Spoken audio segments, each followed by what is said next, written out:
Mercedes-Benz thought they had it all figured out. In early 2021, they dropped their shiny new electric sedan, the EQS, and confidently labeled it the Tesla killer. I mean, why wouldn't they? It had a price tag to match the Tesla Model S, a hyperscreen that stretched across the entire dashboard, and an interior that looked like it was pulled straight from a luxury spaceship. It had all the ingredients to take the EV market by storm. But there was just one problem. Well, several. But let's start with the most obvious one, the exterior. If there's one thing we've learned about people who spend over $100,000 on a car, is that they care about how it looks. And let's just say the EQS isn't winning any beauty pageants. Mercedes sacrificed design for aerodynamics, and the result?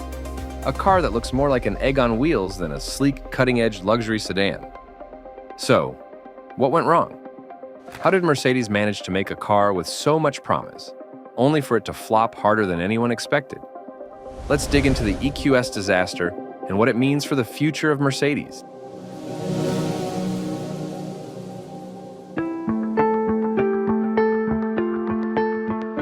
When Mercedes announced the EQS, the hype was off the charts.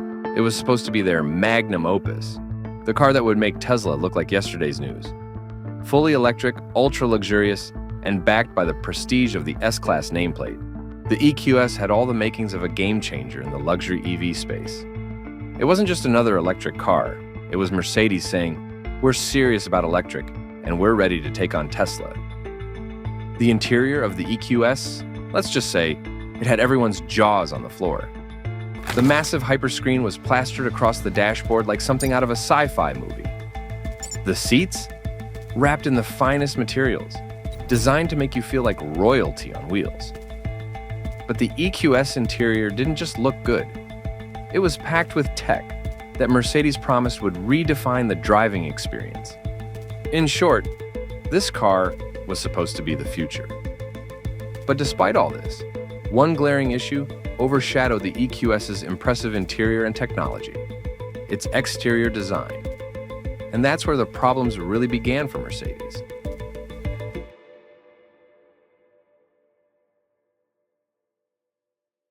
Now, let's talk about the EQS's biggest issue, its design.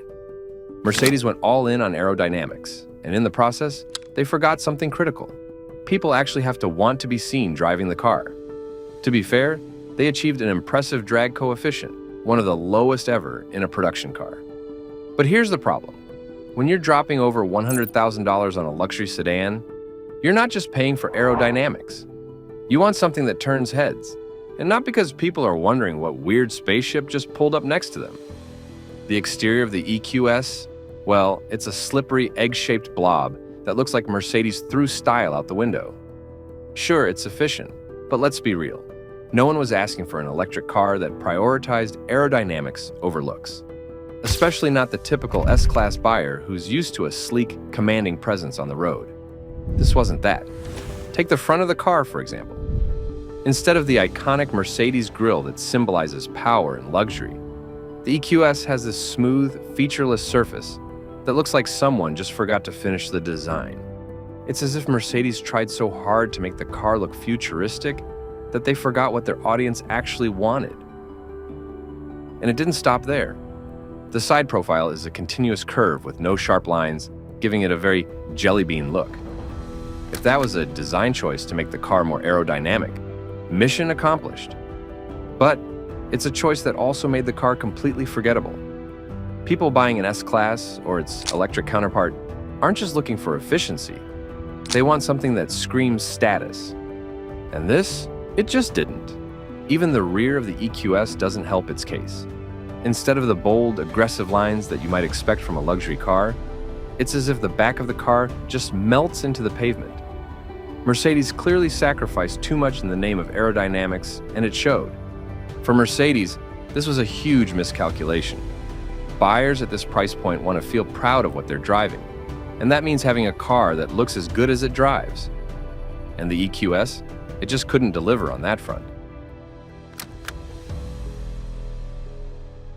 You'd think a luxury electric car from Mercedes would sell like hotcakes, right? After all, this was supposed to be the future of their brand, their electric flagship. But the EQS proved that hype doesn't always translate into sales. Despite the initial buzz and excitement around the car, it quickly became clear that the EQS wasn't exactly flying off dealership lots. In fact, by the end of 2022, Mercedes had only sold 23,400 EQS sedans. That's a far cry from what they were hoping for. And it didn't stop there. By 2023, sales had dropped even further, with only 14,100 units sold. To put that into perspective, those numbers are closer to niche supercars than a mass-market luxury sedan. But if you think those sales numbers are bad, let's talk about what happened to the value of the EQS. Everyone knows luxury cars tend to depreciate quickly, but the EQS took this to an entirely new level. Within the first year, the car lost a staggering 47.8% of its value. That means you could have spent over $100,000 on this car, and less than a year later, you'd be trying to sell it for under $50,000. Ouch! For context, most luxury cars do depreciate, but not at this speed. Typically, a luxury car might lose 20 to 30% of its value in the first year, not nearly half. The EQS became one of the worst depreciating cars on the market, and that kind of hit is enough to make even the most loyal Mercedes buyers think twice. As resale values continued to plummet, it was clear that the EQS wasn't just a sales disaster, it was a financial one too. So, how did Mercedes, one of the most iconic luxury brands, get it so wrong with the EQS and their electric strategy? It all comes down to a mix of timing, leadership, and perhaps a bit of overconfidence. After their long-standing CEO, Dieter Zetsche, retired in 2019, Mercedes found itself in transition.